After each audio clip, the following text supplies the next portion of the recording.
Hola, buen día. El día de hoy vamos a trabajar lo que corresponde a emergencias. Una emergencia es la introducción programada de un proceso cuya posibilidad de generar daños a las personas requiere de una intervención inmediata y organizada. Emergencia es algo que muchas veces no está planificado, y de hecho la emergencia no se planifica. Lo que sí nosotros podemos planificar o trabajar directamente en ayudar a esto es en cómo poder controlar dicha emergencia. Eso es lo que está en nuestras manos. La ley establece distintos parámetros en relación a esto, como por ejemplo mantener las vías despejadas, señalizadas, que las puertas o los sistemas de evacuación se abran en el sentido de evacuación, pero nos establece cosas de esa índole. Ahora, quizás hay que empezar a darnos cuenta de que la logística y la emergencia, o en este caso la respuesta a emergencia, son elementos que vienen o están bastante de la mano. En la práctica vamos a considerar siempre dos tipos de emergencias, las naturales y las antrópicas. ¿Ya? Las naturales son todas las que se generan no por una acción directa del hombre. Las antrópicas, al contrario, sí se generan por un tema por una injerencia del hombre. Acá hay que también tomar en cuenta que en minería los tipos de emergencias antrópicas se dan mucho y se dan desde una índole operacional. ¿Ya? Una falla en los procesos o falla en los sistemas que dan soporte a los procesos. No es lo mismo estar trabajando en una emergencia de índole operativa, está fallando algo en el sitio de la operación, y una emergencia en la cual puede haber una afectación de las personas. En la práctica, las emergencias naturales son las que tienen un origen natural, en las cuales no interviene el hombre, como por ejemplo terremotos, sismos, tsunamis, aluviones. Estas implican considerar la gestión de desastres, ya que su gestión depende de múltiples factores. Ya. Cuando uno habla de la gestión de desastres en sí, hay que entenderlo desde la perspectiva que se va a considerar un desastre como la afectación del normal funcionamiento de una población. O sea, cualquier elemento externo a la población que genere un problema en cómo esto se va a desarrollar, se va a desenvolver, para nosotros es un desastre. Y la gestión de un desastre no es lo mismo que nosotros, por ejemplo, gestionemos un incendio, un derrame, una caída. No es lo mismo, implica múltiples factores, como por ejemplo la ubicación geográfica, el entorno, barra arquitectónica, entre otros. Bajo este punto de vista, lo que está sucediendo con el COVID, el día de hoy, da para eso, da para hacer una gestión de desastres. En la práctica, las emergencias antrópicas son las que tienen origen humano, en las cuales interviene el hombre producto de sus actividades, como por ejemplo incendios, accidentes químicos, accidentes laborales, como una primera pregunta. Ya. Un accidente, recuerden que es toda lesión que sufre un trabajador a causa o con ocasión del trabajo y que le produzca incapacidad o muerte. Por lo tanto, quizás una emergencia que se dé en la empresa puede tener como resultado un accidente laboral. Desde una perspectiva que yo trabajador, por ejemplo, ocurre una explosión durante que estoy haciendo mis trabajos, y ese accidente se tiene que también tratar como una emergencia para poder dar oportuno auxilio al trabajador. Ahora, si yo trabajador genero una emergencia, se tiene que tratar como tal, pero en sí eso no se puede contabilizar como un accidente si me pasa a mí, ya que no tengo prohibiciones, o sea, todo trabajador tiene esa prohibición. Lo importante es ver si el empleador tiene alguna responsabilidad, obligación con respecto a una emergencia de origen natural. Ya. Y esta es una pregunta bien importante, porque en la práctica, primero que todo, que un tsunami, que un terremoto, que un sismo, una lluvia intensa, ocurra por culpa del empleador, ¿es correcto? No, no es así. Y estos tipos de accidentes se pueden categorizar como fuerza mayor o extraña, los cuales técnicamente no se van a considerar un accidente de trabajo. Sin embargo, el empleador tiene también responsabilidad con respecto a esto, como por ejemplo poder brindar los primeros auxilios y facilitar el acceso, como también proporcionar todos los medios de evacuación para los distintos lugares que se pueden ver afectados ante una emergencia. Lo importante es ver cuándo vamos a decir nosotros que un accidente de trabajo sí es un accidente de trabajo, una emergencia sí es un accidente de trabajo. Y acá tenemos que tener claridad de algo. Para que sea accidente de trabajo, tiene que haber un elemento constitutivo, que es el contrato de trabajo. y en el cual hay algo muy importante, que es la función o actividad que tú vas a desarrollar. Bajo ese punto de vista, nosotros vamos a ver algo, que el trabajador tiene que tener en su propio trabajo algo que diga relación con el soporte o con el apoyo a una emergencia, como por ejemplo pertenecer a una brigada. Así, si el trabajador se accidenta realizando ese cometido, tiene cobertura completa del seguro de trabajo y enfermedades profesionales. Cuando uno empieza a hablar de emergencia, siempre va a tener que tener claros dos conceptos, alerta y alarma. La alarma es un aviso señal que se da para que se sigan instrucciones específicas, debido a la presencia real o inminente de un evento adverso. Por ejemplo, un terremoto, o un sismo, en sí es alerta y alarma. Ahora, si por ejemplo hay que hacer una evacuación producto de un tsunami, también se tienen que dar las dos. Vamos a definir primero alerta para contextualizar un poco eso. Alerta, señal o aviso que advierte la existencia de un peligro. Muchos de ustedes en las noticias, o en internet, o en un diario, o en redes sociales, han visto algo que dice alerta temprana preventiva, en la cual se está señalando que puede haber, por ejemplo, algún fenómeno climático que pueda afectar a la población. Eso es una alerta. Ahora, por ejemplo, un tsunami, en ese caso, cuando ya hay que hacer evacuaciones, uno da una alarma, uno genera un tocumpito, para que, o una chicharra, o una bocina, dependiendo de cómo se organice la empresa, para que uno pueda realizar la evacuación. Siempre importante, cuando uno haga distintas capacitaciones o entrenamientos, dar distintos elementos para poder diferenciarla. O sea, por ejemplo, un pito significa una cosa, una chicharra, una cosa, una bocina, otra cosa. Y más o menos para ir orientando a las personas en qué hacer. Ya que acá tenemos diferencias muchas veces en la respuesta de las personas para con una gestión de un desastre o una emergencia. Ahora, las emergencias tipos. Vamos a tener una global, una local y una específica. ¿Y por qué hay que hacer siempre estas diferenciaciones? Por cómo yo la voy a controlar, o la voy a empezar a controlar, o voy a hacer un trabajo para el control de dicha emergencia. Una emergencia global puede ser una emergencia que afecte a la totalidad de la empresa, a todo. Por ejemplo, un terremoto o un incendio que afecte a la empresa completa. Ahora, muchas veces si tenemos un incendio de algún producto químico, lo más probable es que no solo el incendio afecte, sino todo el humo y el calor que se genera, también provoca que esa emergencia, que quizás si está en un sector de la empresa, va a afectar a toda su totalidad. La emergencia local es un incendio de un área del lugar de trabajo, un área específica. Por ejemplo, estamos haciendo una labor de, vamos a revisar testigos, por ejemplo, y la bodega donde tenemos mencionados los testigos sufre un incendio. Eso es algo local. Y las específicas son accidentes de trabajo, como por ejemplo un corte. Ya, estamos revisando lo mismo en las mismas cajas con testigos, y queremos abrir una caja con un cuchillo, y resulta que tomamos mal el cuchillo y hacemos una maniobra tal que nos permite que, o genera un corte en mi mano. Es una emergencia de tipo específica. ¿Por qué es importante muchas veces diferenciar esto? Es para el tratamiento de la emergencia.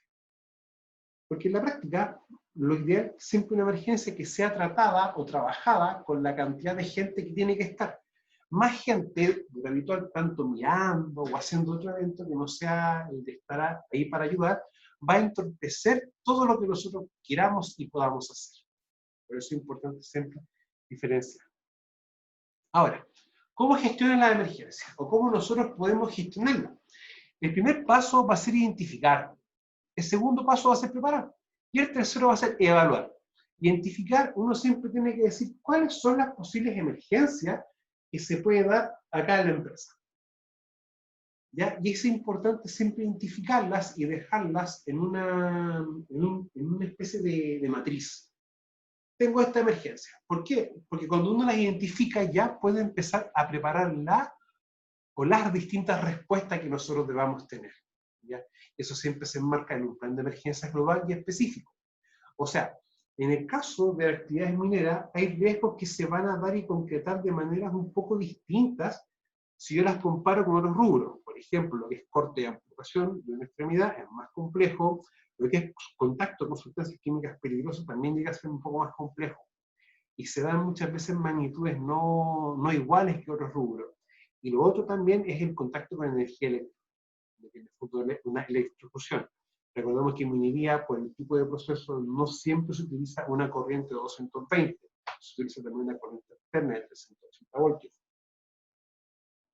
Por lo cual va a implicar distintos elementos. Ahora, el evaluar cómo ha sido la respuesta en sí. Y es un simulacro y evaluaciones de la respuesta. Esto empieza a hacerse desde un punto de vista teórico para ver cómo nosotros como empresa vamos a gestionar las distintas emergencias, o cómo fue más que la gestión, cómo fue la respuesta. La gestión involucra, la gestión de emergencias, chiquillos, parte de identificar en adelante. Pero uno siempre tiene que evaluar cómo responde ante ciertos eventos, ciertas cosas. Y de ahí que radica la importancia de esto. Ahora, cuando uno trabaja en emergencias, ya empiezan, o vive en emergencia, empieza ya a suceder un elemento, un factor, que es cómo hacer la respuesta del trabajador hacia un evento que está pasando. ¿Ya? Y esa respuesta muchas veces viene condicionada por una serie de factores o elementos en los cuales van a intervenir, como por ejemplo, tu nivel educacional, emergencias anteriores que han ocurrido en tu vida, y otros factores que tengan estrecha relación con aquello. Ahora, muchas de las desgracias suceden por reacciones psicológicas de las personas. Yo siempre he dicho, cada persona es un mundo específico, es un mundo particular. Por lo tanto, la respuesta o la forma en la cual una persona reacciona ante un evento o una emergencia, por ejemplo, no es la misma. Todos vamos a tener formas distintas de reaccionar. Y eso es un principio básico de entender y comprender para la gestión de emergencias. Cuando uno entiende eso y uno se da cuenta y empieza a ver cuáles son las posibles respuestas de las personas ante una emergencia, ya la gestión va a ser más eficiente. Porque en la práctica yo voy a poder identificar qué personas pueden dar las alertas, cuáles personas pueden hacer evacuaciones, entre otros elementos. Ahora, cuando se tiene una actitud de indiferencia frente al peligro, esto facilita la ocurrencia de accidentes, eso es una verdad, y casi todos los accidentes ocurren por errores humanos, y eso también hasta un punto es una verdad. Los accidentes siempre ocurren tanto por actos como por condiciones. Si yo veo una condición y no la informo, se transforma en un acto. Por lo tanto, bajo esa premisa, vamos a trabajarlo desde ese vértice. Ahora, cambios personales en situaciones de emergencia.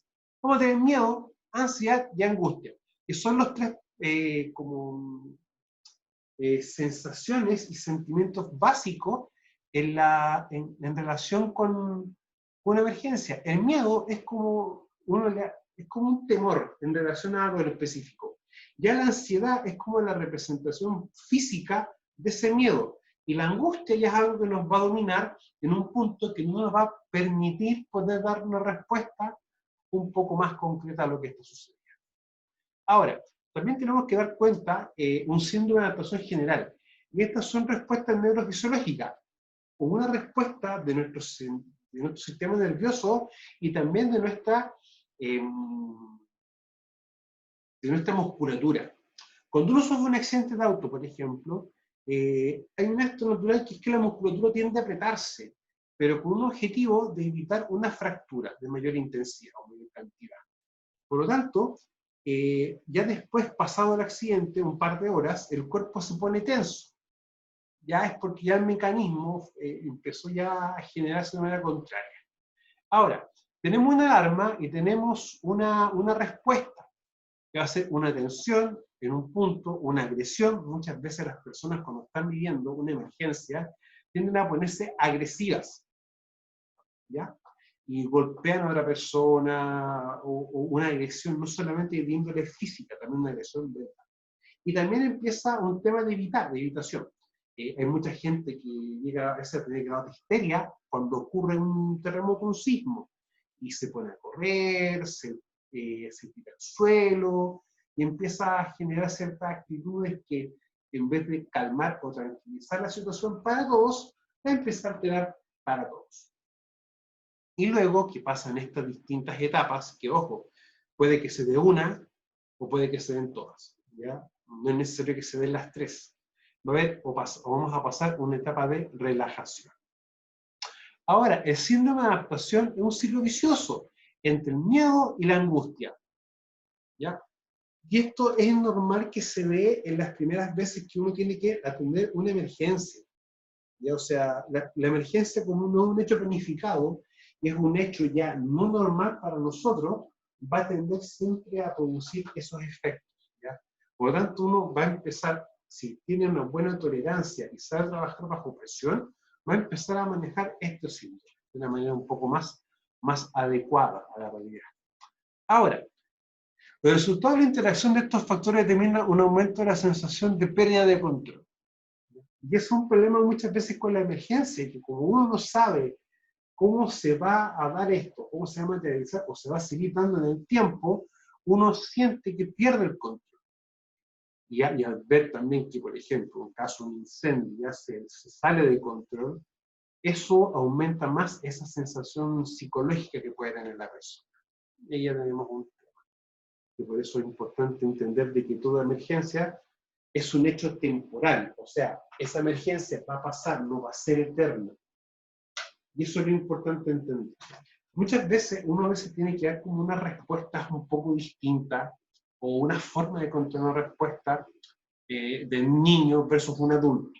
Ahí también tenemos que darnos cuenta de que las emergencias a veces pasan también por un tema de edades. Con los niños muchas veces, en ciertos puntos, es más conversable un tema. O sea, uno le puede explicar dentro de la lógica de un niño. Eso es también un tema que podemos abordar en la clase grupal. Ahora, la pérdida de control y reacción ante una emergencia. Vamos a tener siempre tres etapas. Una etapa 1, una etapa primaria, es miedo como reacción natural y adaptativa ante este tipo de situaciones.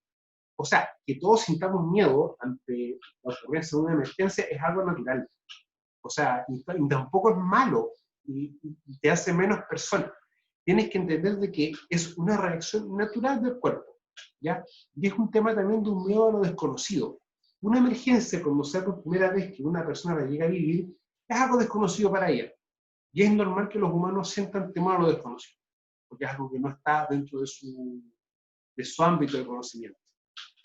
Ahora, este miedo quizás muchas veces va a ser más controlable cuando ya la emergencia se vuelve más habitual para la persona. O sea, no estoy diciendo que la persona se someta a emergencias de manera continua en el tiempo, sino que cuando, por ejemplo, ocurre un incendio, por primera vez vamos a tener nosotros una respuesta. Cuando uno va a apoyar un accidente de auto por primera vez, no es la misma respuesta que uno va a dar en la segunda vez. En la etapa 2 tenemos cambios biológicos, los que se desencadenan de la misma forma en todas las personas. Incluye cambio de tensión muscular, dilatación pupilar y otras propiedades del sistema nervioso. O sea, casi todas las personas, muchas veces no es bueno generalizar, van a producir cambios en su cuerpo, en su biología, pero son cambios temporales, ¿ya? Y se van a desencadenar de la misma forma. Quizás de la misma forma sí, pero no de la misma intensidad, ¿ya? O sea, uno se da cuenta que una persona ya en la segunda etapa va a empezar a colocarse más tensa, más dura, muscular, los ojos tienden a abrirse un poco más y tienden a dilatarse, los ojos se ven más grandes y un poco más hinchados y más brillosos. Y en la etapa 3, otros cambios psicológicos, los cuales se presentan de manera diferente en las personas, y determina una menor o mayor sensación de control, tanto de sí mismo como del evento. La primera es la que todos tenemos, la segunda es la que se da en todas las personas, pero a distinta intensidad, y la tercera es la que ya no se va a dar de manera igual o repetitiva o reiterativa en todas las personas. Y esto, chiquillos, también hace muchas veces que en la etapa 3 uno pueda, en la primera emergencia que vive una empresa, uno ya pueda identificar realmente si él o las personas son las adecuadas para las actividades que uno las propone en la gestión de la emergencia dentro de las empresas. Ahora, pérdida de control y reacción ante una emergencia. Bueno, cuando ocurre un hecho, un suceso, primero hay una evaluación personal. Todos vamos a evaluar algo desde una perspectiva. No todos vamos a evaluar las cosas iguales. Todos vamos a evaluar sí, pero ya con medidas diferentes, dependiendo de una serie de factores. Luego vamos a tener una serie de sensaciones y emociones. Quizás una emergencia que uno está viviendo te puede rememorar algo que ya pasado en tu vida antes. Y vamos a tener también un tema, que eso ya va a desencadenar una memoria emotiva en las personas. Y luego de que ya haya pasado la evaluación personal y la sensación y emociones, viene un tema de comportamiento. Y este comportamiento también va a ser distinto, diferente entre todas las personas. No vamos a esperar que las personas reaccionen igual ante algo. Ahora, la evaluación de los hechos, por lo tanto, esta evaluación de los hechos determinará las emociones evidenciadas y las otras conductas posibles de realizar. Es normal que uno reaccione o haga ciertas cosas de lo pasado, de lo que ya he vivido antes. Eso es completamente habitual. Ahora, etapas del miedo. Y esto vamos a ver esto ya para poder finalizar esta pequeña clase. El miedo va a tener distintas etapas, ¿ya? Y eso es habitual. Recordemos que bajo la etapa 3 del control y reacción ante una emergencia, van a haber diferencias entre todas las personas, ¿ya? El comportamiento también va a ser diferente en función de la evaluación y la sensación de emociones. Por lo tanto, las etapas del miedo, y según la conducta realizada o a realizar, también van a ser distintas. O sea, vamos a tener una persona sin miedo, ya que es como que no estuviese viendo lo que todos están viendo.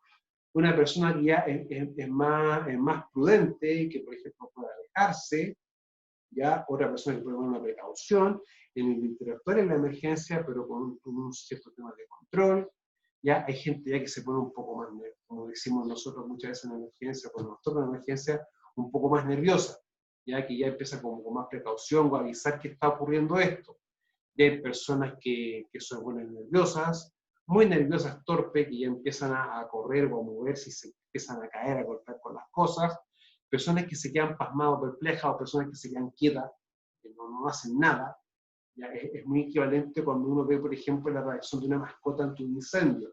Que en algunos casos uno ve un perrito y el perrito se queda pegado sin nada que hacer. O sea, es como una comparación de comportamiento, desde esa perspectiva. Y también tenemos cuando una persona corre despavorida sin reflexión. Y esto es muy habitual que uno lo vea cuando ocurren, por ejemplo, distintos sismos o temblores.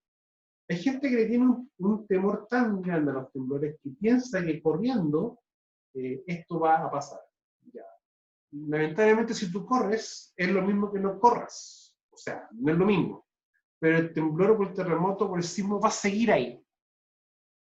Ya, eso es así. Lo que sí, cuando personas corren despavoridas sin reflexión, no ven nada, no evalúan nada y quedan expuestas a una consecuencia producto de la misma emergencia, ¿ya? Por lo tanto, uno tiene que identificar previamente qué personas pueden tener, por ejemplo, comportamientos así para poder ver cómo hacer la gestión de las personas y de la emergencia.